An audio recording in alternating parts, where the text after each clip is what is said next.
Hello and welcome to my Wizardry Daphne video on how to speedrun the Lamp of Malice event. Now the event has been extended, so it will end on 30th of November at midnight Japan time, 10 AM New York time and 4 AM Central European time. Now in this event, the main thing that you can use shards to exchange for in the jeweler's shop is the skill books.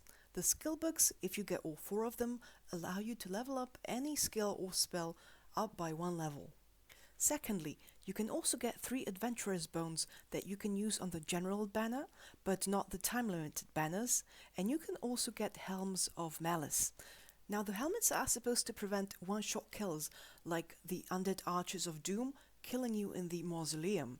However, according to reports of various users, they don't work as intended, or rather they don't work all the time. So apparently somebody got one shot by the Vorpal Bunnies, despite it preventing insta-kills. So personally, and according to other game review sites, people say that you shouldn't put your top priority in getting the helmets, but the best thing to buy are the 4 skill books, or 5 of them, if you have time enough to spare to get all the shards, and then buy the bones and then get a helmet or 2, since they do work, but they don't work all the time. But they still will get useful for farming in the Mausoleum, preventing one-shots to the main character, so I would get 1 or 2 of the helmets.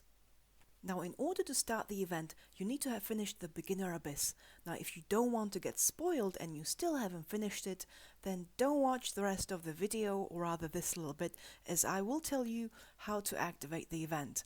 Now if you actually have finished the Abyss, which does take about 20 to 40 hours depending on how fast you are, then all you have to do is just get back to the 4th floor of the Beginner Abyss and go to the Vine Trap area and then follow Lulunar's advice.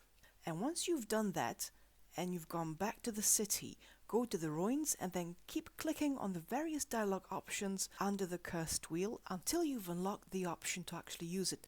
And then just go back to the city, go back to the map selection, and then re-enter the city. Now you should get a cutscene where you will see villagers talking about undead plaguing the lands, and when you go into the Adventurers Guild, you will get a new request. And if you pick up the Necromancer's request, you will get a new location on your map that will show you the Cave of Malice. So just go to your map, go to the Cave of Malice, and when you're inside, you can get the quest started. So here is a quick guide on how to do the whole quest very quickly. If you follow this map, just make a beehive straight for the entrance to the next floor, then the next one, until you've reached the 4th floor. Now just be careful when you enter the 3rd floor, because right inside it will be a scorpion lady, so you can go around her or you can fight her.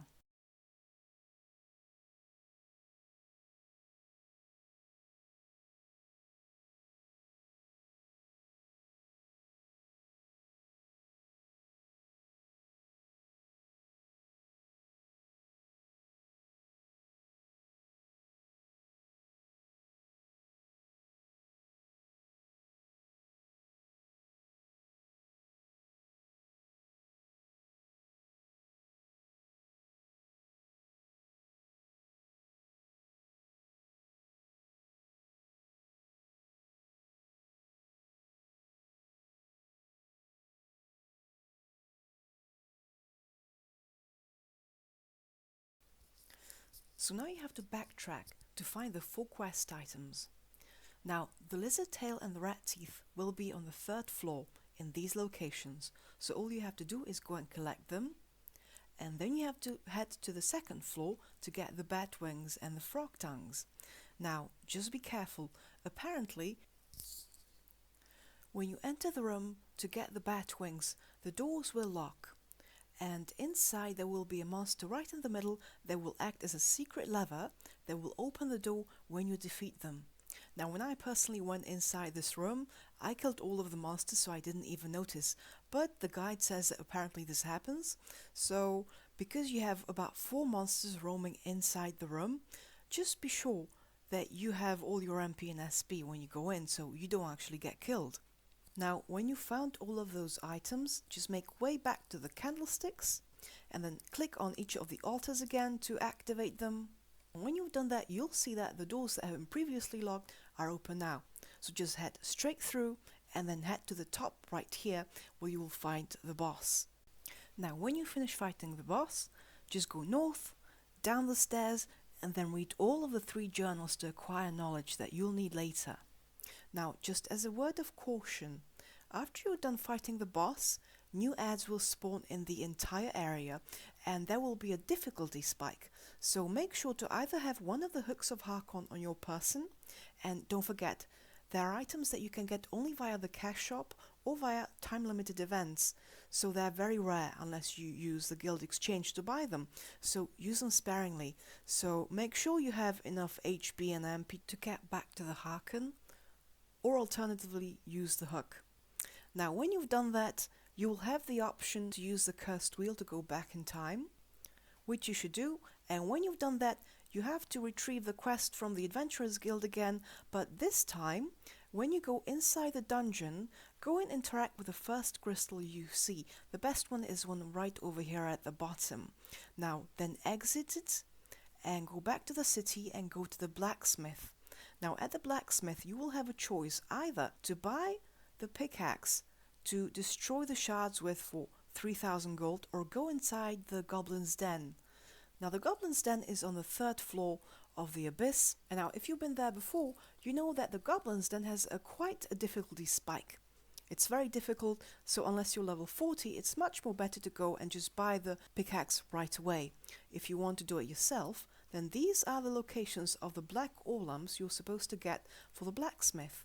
I was able to do it level 24-25, so if you're around that level, you might do it, but it is a bit time consuming, so if you're pressed for time to be actually able to complete the event, it might be much more faster to just buy the pickaxe right away. Now when you've done that, go back inside the dungeon and then use these locations on all of the maps to destroy the crystals. You need to collect 4 purifying shards. Now in several areas a new path will open, we can go forward, but usually those places only contain additional chests and enemies, so the best thing is to first finish the event, kill the boss, and when you've done that, go back and explore the areas with the leftover time you have.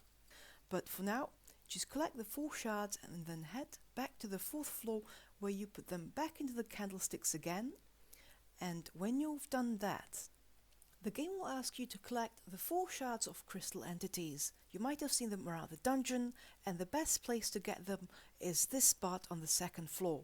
Now if you go outside of the dungeon and back in, it will respawn, so that's the fastest way to get it rather than going to all the other places where you can find it. Then head back to the 4th floor, activate the candlesticks again, and then once again proceed to the boss. This time, when you go to the same area where you fought the boss, when you talk to her, you will fight the actual Necromancer. Defeat him, then the path to the left will open, and you can use a teleporter to leave and go back to the town. Then go to the Adventurers Guild, hand in the request, and you're done. You finish the whole story and that's it. Now, with the remaining time you have, you can keep on farming shards to exchange for the items from the shop. Now, the way how the shards drop are either through finding chests in the dungeon, or the best and fastest way is to go and keep killing enemies because they can randomly drop chests. Now, this area is the best spot for farming shards. Always go to this teleporter here on the 3rd floor and then go to the north room up here. This way you will meet about 3 enemies on the way, and inside the room you will have 3 more enemies that are invisible.